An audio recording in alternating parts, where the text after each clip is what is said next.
Marcos, vamos a saludar al doctor Juan Manuel Casela. Él es abogado, dirigente histórico de la Unión Cívica Radical, presidente de la Fundación Ricardo Rojas, fue ministro de Trabajo, diputado nacional, candidato a gobernador de la provincia de Buenos Aires y candidato a vicepresidente de Argentina, acompañando a el presidente Eduardo Angelós allá por 1989. Doctor, ¿cómo está usted? Buen día. Buenos días, es un gusto escucharla. Gracias. Usted sabe que me llevó para hacer esta entrevista y sabiendo que usted es el presidente de la Fundación Ricardo Rojas, a repasar, a sondear la historia de Ricardo Rojas, ¿no? ¡Qué impresionante! No, Ricardo Rojas es uno de los paladines, uno de los fundamentos de la cultura argentina. Encontré solo un detalle, doctor.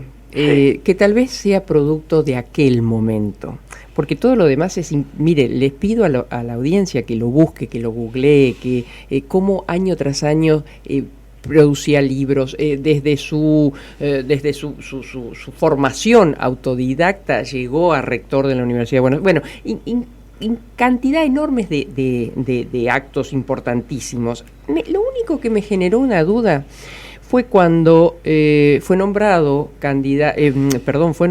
embajador cuando es derribado el gobierno de Perón para Perú, y no lo acepta, pero porque en Perú había una dictadura. Y yo me pregunto, ¿y acá también? Bueno, claro, lo que sucede es que hay que ubicarse en el 55. Claro. En el 55, cuando se produce la caída de Perón, lo que se denominó Revolución Libertadora fue recibido por los sectores antiperonistas, claro, como una salida, claro, y por lo tanto no la consideraban una dictadura. Claro. Recién con el paso del tiempo fuimos advirtiendo que lo del 55 no era otro más que un capítulo de un proceso de militarización de la sociedad argentina que comenzó en el 30. Y por lo tanto había que juzgar el 55 también como integrante de esta cadena de golpe de Estado que durante tanto tiempo nos agobió. Por eso yo suelo decir que uno de los méritos extraordinarios de Raúl Alfonsín consiste en habernos liberado de la tutela militar que duró más de 50 años en Argentina. Le agradezco y mucho esta explicación, ¿no? Porque era el único punto claroscuro en una trayectoria impresionante como la de Ricardo Rojas. Pero bueno, sabe que Ricardo Rojas se afilió a la Unión Cívica Radical después del 6 de septiembre, cuando cayó Irigoyen, y terminó siendo presidente de la Convención Nacional del partido. De manera que el radicalismo siempre lo reconoció por sus enormes méritos intelectuales, pero también por su conducta cívica. Claro. Ese es el motivo por el cual cuando fundamos la fundación que presido, buscamos el patrocinio de Rojas, porque nos pareció que era un homenaje muy acertado y una figura que tenía ese simbolismo, ¿no es cierto? Sí, y además un hombre el Día de la Cultura Nacional. Claro, el día que fallece, creo, 29 de julio, ¿verdad? Sí. Bueno, doctor Casela, mañana estamos a horas, ¿no?, de aquel aire democrático que protagonizó Raúl Alfonsín, y esta mañana lo recordaba con la socióloga y politóloga Liliana de Riz, diciendo que creo en ese momento fue festejado por propios y extraños, ¿no?, aquel 30 de octubre. No tengo ninguna duda. Una de las cosas que tratamos de destacar cada vez que hablamos del 30 de octubre consiste en que la reacción de la gente fue de alegría, de liberación, de la gente en general, no solamente de los que votaron a Alfonsín. Después del 30 de octubre, incluso los derrotados, los que habían sido derrotados en la elección, sintieron que se iniciaba una etapa que reivindicaba la democracia argentina, y por lo tanto estábamos todos contentos. Lamentablemente Luder no estuvo a la altura de aquel ofrecimiento de Alfonsín, porque hubiese empezado a fortalecerse de otra manera, creo, la democracia. Yo creo que sí, pero bueno, Luder era un hombre que venía ya de una carrera política larga, que había pasado por la candidatura presidencial, que seguramente después de la candidatura presidencial y fundamentalmente de la derrota, porque para el peronismo la derrota fue inesperada, cargaba con un estado espiritual que le impidió aceptar el ofrecimiento de Alfonsín, que era la presidencia de la Corte Suprema de la Justicia de la Nación, lo que implicaría una garantía de objetividad, poner a la Corte presidida por su rival en la elección nacional. Así es. Bueno, se comenzó con esto que usted también grafica, ¿no? Y después nos fuimos desgranando, sosteniendo la democracia, pero desgranando. Bueno, la democracia se sostiene desde el punto de vista político. No se ha cumplido aquello que Alfonsín proponía. Con la democracia se come, se cura y se educa. La democracia no ha respondido desde el punto de vista material. Hoy hay mucha gente en la Argentina que está viviendo padecimientos muy grandes. Todos los argentinos sufrimos la inflación, pero hay sectores de la Argentina que la sufren más. Los que viven en ingresos fijos, los que están en la pobreza, sienten que cada día que pasa están en peores condiciones. Por lo tanto, la democracia no está respondiendo en términos sociales, ha respondido en términos políticos, gracias a que la gente admitió que era el régimen más adecuado para vivir con cierto nivel de libertad. Ahora tenemos que trabajar para que esa libertad aparezca acompañada por un nivel de justicia social, de distribución del ingreso, que nos permita volver a ser un país igualitario. Leí con atención uno de sus artículos donde usted, además de hacer una radiografía, ¿no?, de esta realidad, también avanza sobre un decálogo prácticamente de empezando por el tiempo de la tolerancia social, ¿no?, que eso lo remarqué y lo subrayé porque me parece que eso es un paso inicial como preámbulo de cualquier accionar posterior, ¿no? Bueno, la Argentina está viviendo una situación de polarización que es muy perjudicial para todos. E incluso hay dirigentes políticos, se lo voy a nombrar con nombre, lo voy a designar con nombre y apellido. Macri por un lado, Cristina por el otro, que apuestan a la confrontación permanente como manera de alcanzar algún nivel de representatividad. Me parece que ese camino es malo para la Argentina. Siempre es malo la confrontación absoluta. Siempre es mala la intolerancia frente al adversario. Pero además en Argentina es particularmente mala, porque si no nos ponemos de acuerdo con un conjunto de políticas de cambio estructural que tenemos que efectuar, si no ponemos en función políticas de Estado que nos permitan salir de la pobreza y de la desigualdad, vamos a estar girando siempre alrededor de las mismas circunstancias. Por lo tanto, la confrontación, la brecha, como quieras llamarla, es una política que puede servir para algún propósito electoral inmediato, pero no sirve para la construcción de una democracia social. Incluso hay parte de un radicalismo que no está para nada de acuerdo en seguir, en continuar con Juntos por el Cambio en estas situaciones. El problema es complejo.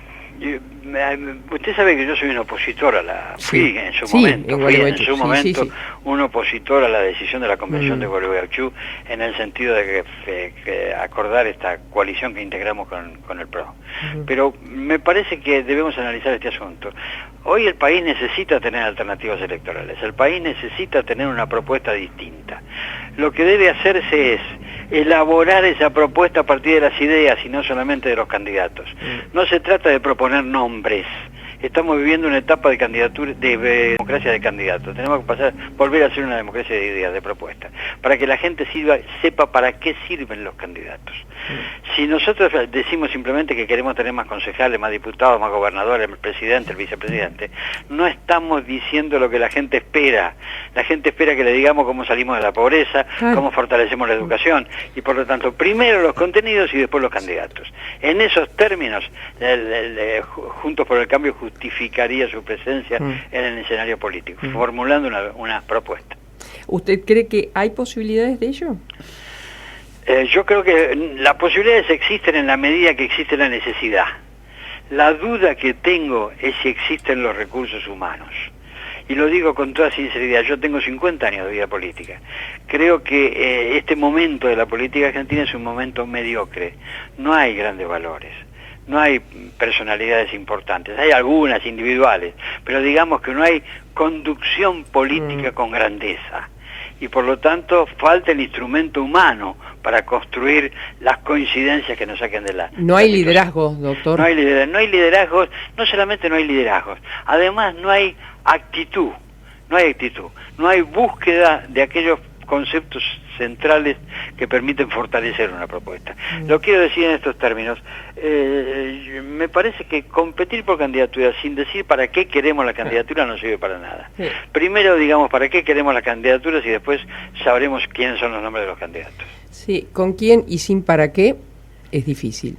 Es difícil, sí, es difícil. Cuéntenos algo que crea que no está lo suficientemente dicho, señalado, resaltado del Raúl Alfonsín con el cual usted, supongo, se tuteó muchos años. Bueno, para mí, yo trabajé con Alfonsín desde que ingresé en la política. Eso lo hice simplemente por una circunstancia penosa en lo personal. Mi papá era político, mi papá murió en el año 62, pero unos meses antes de morir me presentó a Alfonsín, me lo presentó personalmente.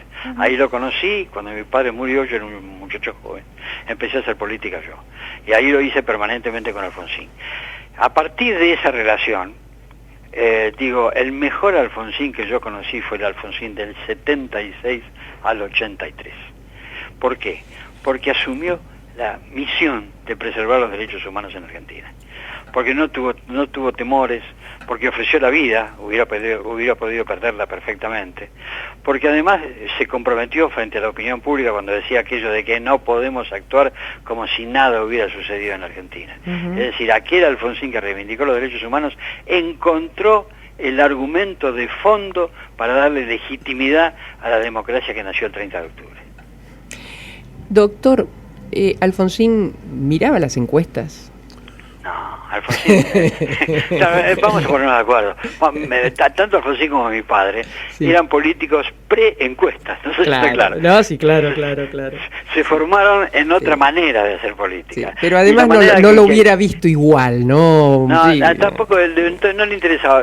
Son políticos intuitivos, tienen olfato, es decir, se dan cuenta de cuál es la tendencia de la opinión pública sin necesidad de leer una encuesta. Por supuesto la encuesta viene después y la encuesta suele servir porque le da algún sustento, tal vez, claro. Un apoyo técnico. Pero digamos que los políticos de aquella época sabían para dónde soplaba el viento simplemente saliendo a la calle. Yo creo que eso no debiera perderse. Es decir, tal vez estamos así con tanta oquedad porque los políticos, no sé si es por formación o ya por naturaleza, pero esa intuición tan necesaria es como que no está. Y bueno, pues por eso digo que el escenario político argentino de hoy se caracteriza por la calidad mediana de la dirigencia política. Una de las condiciones que debe tener la dirigencia política es esa intuición, esa capacidad de advertir, esa capacidad de percibir lo que está sucediendo en la sociedad. ¿Qué va a ser hoy en un rato nada más, ¿no? Un acto. Hoy voy a ir a celebrar un nuevo aniversario del 30 de octubre por un acto que convoca el Comité Nacional de la Unión Cívica Radical, que se va a hacer en Costa Salguero, acá en Buenos Aires. Tengo entendido que va a estar allí Rodríguez Larreta. El Comité Nacional del Partido invitó a participar del acto a los restantes partidos que integran la coalición, al PRO y a la coalición cívica. Por lo tanto, va a haber representantes de ambos. Doctor Casella, siempre que conversamos con usted es un placer. Gracias. Le agradezco a usted y queda a su disposición. Gracias. El doctor Juan Manuel Casella.